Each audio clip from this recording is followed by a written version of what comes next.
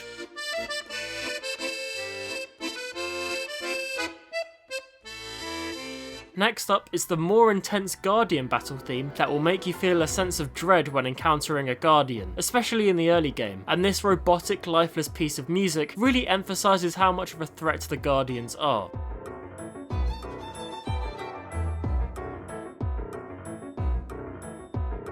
And finally from Breath of the Wild, I want to shout out the Attack on Van Norbris theme. All the Divine Beast battle themes are strong in their own way, but the Van Norbris theme hits different, with its distinct desert-like feel, and it's a banger.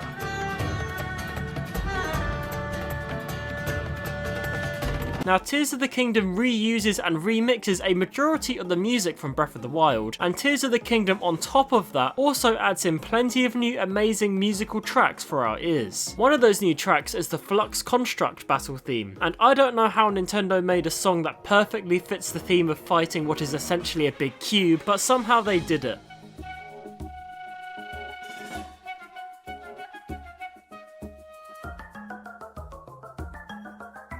One of the tracks reworked and remixed for Tears of the Kingdom is the Master Koga battle theme. It's really funny that somehow one of the goofiest characters in Tears of the Kingdom has one of the coolest battle themes, but I'm here for it as this track slaps. And this reworked version in Tears of the Kingdom sounds so good compared to the original Breath of the Wild version. Have a listen.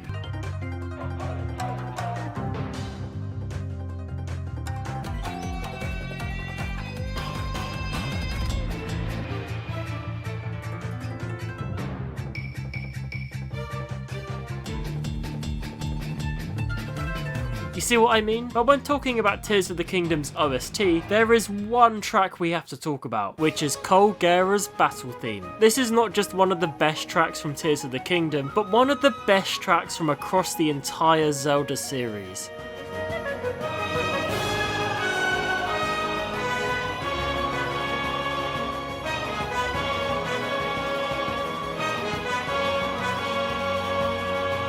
I mean, it's just so good, and I love the epic rendition of Dragon Roost Island in this song as well. Tears of the Kingdom, hands down, wins the music category. Runtime. For this category, we're going to take a look at how long it takes to complete each game, and talk about how fun the completionist process is for both games. The winner of this category will be the game that has the best balance of being the longest to complete, whilst also being the most fun to complete. Now, both Breath of the Wild and Tears of the Kingdom are designed in a way that allows you to tackle most of the story events within the game in any order you like. You can follow the intended route and do the story quests in order, you could instead just explore Hyrule and see where you end up, or you could run straight to Hyrule Castle like a mad lad to go fight Ganon equipped with only a tree branch. For when looking at the times it takes to beat both of these games, however, I'm going to assume that most people will have done all the main story events in these games in the intended order. So here we go. In Breath of the Wild, it takes roughly 50.5 hours to do all the story quests and roll credits. Well, if you are a completionist, it will take you 192 hours on average to 100% the game. In Tears of the Kingdom, it's expected to take you 59 hours to do all the story quests and roll credits, and it's going to take you on average a whopping 240 hours to 100% the game. We can see that there isn't much of a big difference in hours between beating the main stories in these two games, but there's a huge 48-hour difference in how long it takes to 100% these games. That's an extra 2 days to 100% Tears of the Kingdom, to put that into perspective. The completionist process is actually quite similar between both Breath of the Wild and Tears of the Kingdom, the only obvious difference being that Tears of the Kingdom has more stuff for you to do. To achieve a 100% completion percentage in your game in Breath of the Wild, you have to conquer the 4 divine beasts, complete all 120 shrines, find all 900 Korok seeds, and uncover all 226 locations on the map. There is quite a lot of other things, however, that you can do in the game, which doesn't count towards a 100% save file, but if you are a completionist, then you will want to do these things to truly 100% the game. These things include completing all the quests, finding all the memories, completing the Hyrule Compendium, defeating all the mini-bosses, finding all the armor, and obtaining all the horse gear in the game. In Tears of the Kingdom, to achieve the 100% completion percentage in game, you need to complete all 152 shrines, obtain all 1000 Korok seeds, uncover all the locations on the map, which includes discovering all 194 caves, activate all 120 light routes, and find all 58 wells. However, like in Breath of the Wild, there are lots of other tasks in the game that you will need to complete to earn the bragging rights to say that you truly 100% Tears of the Kingdom. Those tasks include completing all the quests in the game, including the side adventures, finding all 18 memories, completing the Hyrule Compendium, filling out the recipe book, defeating all the mini-bosses, finding all the armor and horse gear, upgrading your energy cells to the max, obtaining all the paraglider fabric skins, and most importantly, helping Addison put up his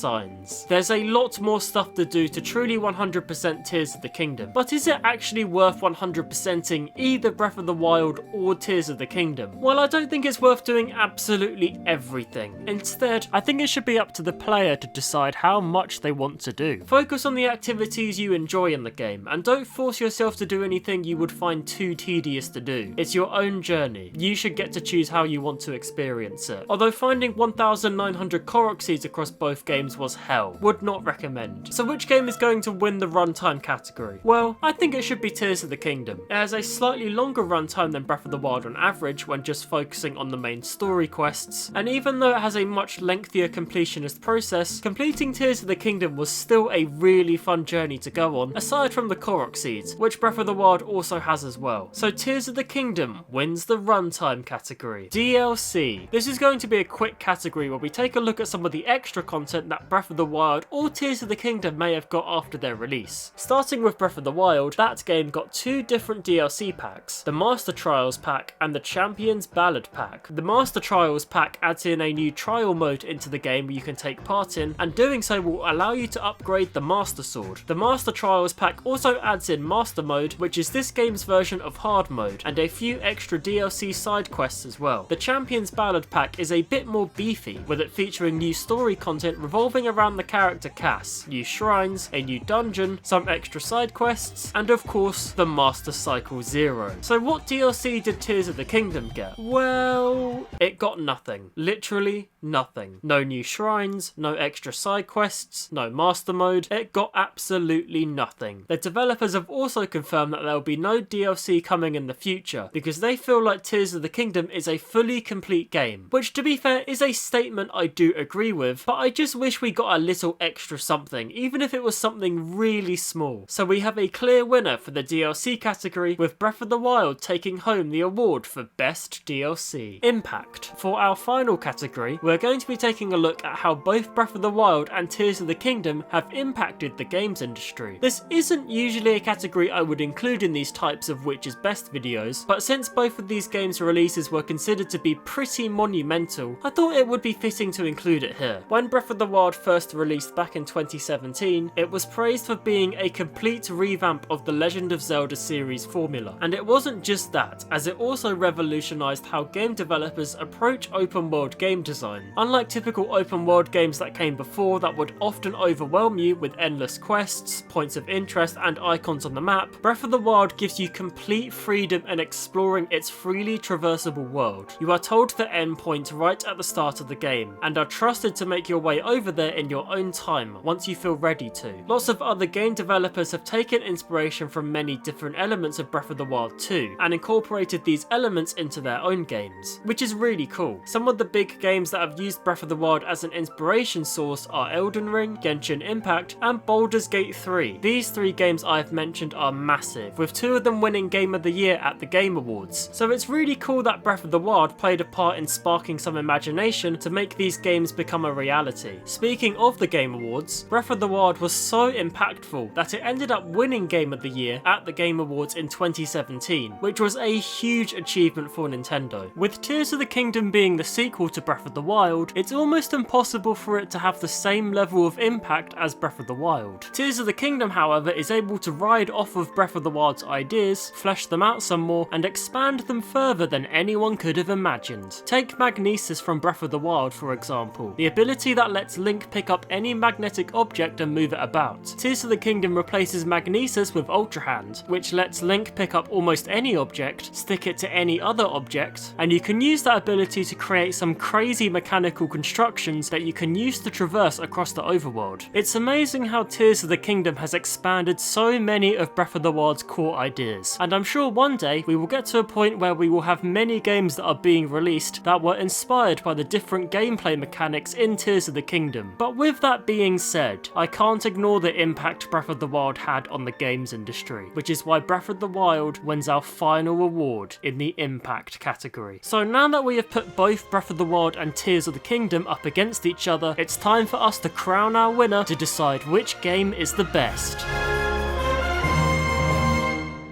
Breath of the Wild won 3 different categories in this video, which were the Shrines, DLC, and Impact categories, but our winning game taking home awards in the Story, Overworld, Abilities, Enemies, Side Quests, Dungeons, Characters, Soundtrack, and Runtime categories is The Legend of Zelda: Tears of the Kingdom. I am fully aware that this has come across as a pretty one-sided video, but that's simply because Tears of the Kingdom beat Breath of the Wild in most of these categories, fair and square. However, let's not forget that even though Tears of the Kingdom won this battle, we wouldn't have Tears of the Kingdom if it weren't for Breath of the Wild. Breath of the Wild already felt like the perfect game, and it's still a truly amazing game to this day. And because Breath of the Wild performed so well, that's why we got the truly fantastic sequel in the form of The Legend of Zelda: Tears of the Kingdom. It may use the same base overworld and reuse the core ideas from Breath of the Wild, but it fleshes out those ideas so much